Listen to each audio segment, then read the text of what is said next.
भगवान श्री कृष्ण को भारतीय संस्कृति के आदर्श पारिवारिक पुरुष के रूप में माना जाता है।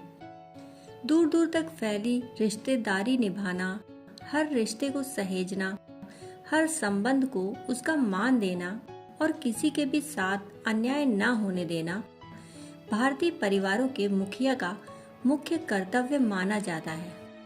हमारे यहाँ मुखिया को मुख के समान माना गया है, जो अन्न ग्रहण कर शरीर के हर हिस्से को उसकी आवश्यकता का प्राप्य उपलब्ध कराता है। वह किसी के साथ पक्षपात नहीं करता, अन्यथा वह सही मायनों में मुखिया नहीं कहलाएगा। श्री कृष्ण ने सही मायनों में भारतीय परिवार की इस परंपरा को जीवंत किया है। इसी संबंध में एक कथा सामने आती है, जिसमें न्याय और रिश्तेदारी के द्वंद्व को श्री कृष्ण ने पूरी गरिमा के साथ निभाया है।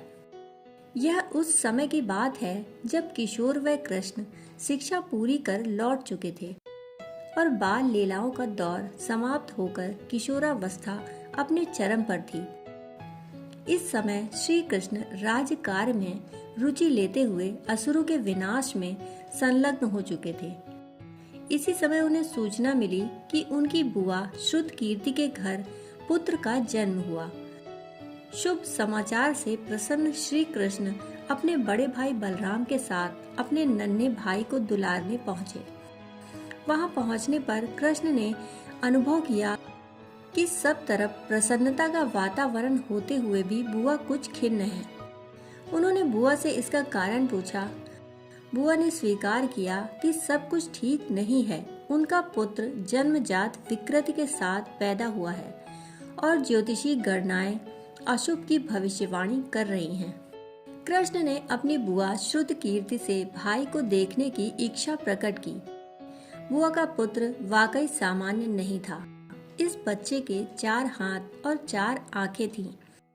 बुआ ने बलराम और कृष्ण से बारी बारी बच्चे को गोद में लेने को कहा। बलराम की गोद में आने पर बालक में कोई परिवर्तन नहीं हुआ, परंतु कृष्ण की गोद में आते ही बालक जोर जोर से रोने लगा और उसके अतिरिक्त हाथ और आंखें अलग होकर धरती पर गिर गईं। इस घटना से कृष्ण अचंभित थे कि अचानक उन्होंने बुआ को अपने चरणों पर गिरा पाया।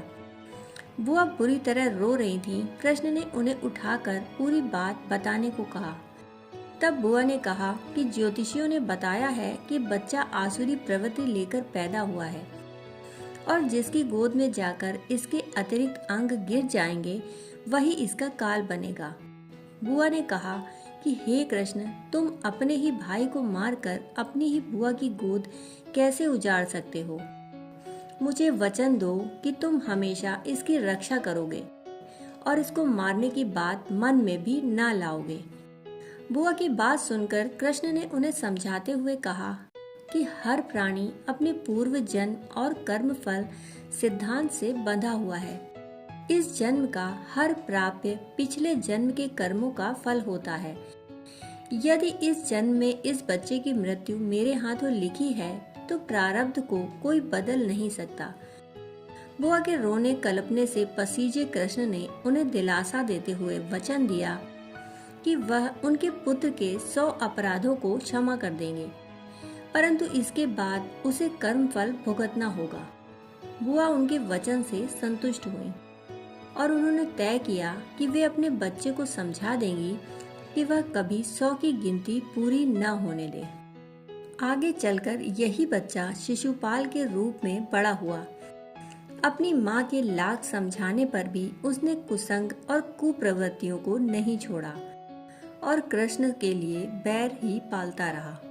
शिशुपाल ने हर वह कार्य किया जिससे कृष्ण अप्रसन्न हो और उसका वध करने के लिए उद्यत हो, क्योंकि बार बार उकसाने पर भी कृष्ण द्वारा संयम बरतने को वह उनकी कमजोरी मान बैठा था। शिशुपाल रुक्म के भाई रुक्मिणी के साथ विवाह करना चाहता था और रुक्मिणी के माता पिता रुक्मिणी का विवाह श्री कृष्ण के साथ करना चाहते थे, परंतु रुक्म ने शिशुपाल के साथ रिश्ता तय कर विवाह की तैयारियां शुरू कर दी थी, परंतु कृष्ण रुक्मिणी का हरण कर ले आए थे। एक बार की बात है, युधिष्ठिर के राजसूय यज्ञ की तैयारी चल रही थी। यज्ञ में युधिष्ठिर ने बड़े बड़े ऋषियों मुनियों को आमंत्रित किया। इसके अलावा सभी देशों के राजाधिराजों को भी बुलाया गया। यज्ञ पूजा के बाद यज्ञ की शुरुआत के लिए समस्त सभासदों में विचार होने लगा कि सबसे पहले किस देवता की पूजा की जाए। तब सहदेव जी ने उठकर बोला, श्री कृष्ण ही सभी के देव हैं, जिन्हें ब्रह्मा और शंकर भी पूजते हैं। उन्हीं को सबसे पहले पूजा जाए। पांडु पुत्र सहदेव के वचन सुनकर सभी ने उनके कथन की प्रशंसा की। भीष्म पितामह ने स्वयं अनुमोदन करते हुए सहदेव का समर्थन किया। तब धर्मराज युधिष्ठिर ने शास्त्रोक्त विधि से भगवान श्री कृष्ण का पूजन आरंभ किया। आयोजन के दौरान जब युधिष्ठिर श्री कृष्ण का सत्कार करते हैं तो शिशुपाल को बुरा लगता है और वह श्री कृष्ण को बुरा भला बोलने लगता है। श्री कृष्ण ने वचनबद्ध होने के कारण उसे कुछ नहीं कहा और शांत मन के साथ आयोजन में शामिल हुए।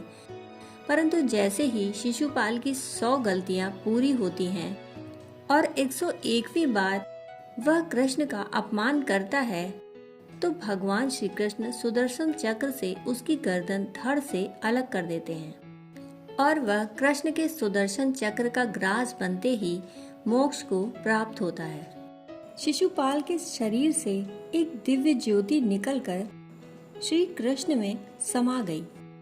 वह वैर भाव से ही सही भगवान का चिंतन करने के कारण जीवन से मुक्त हो गया।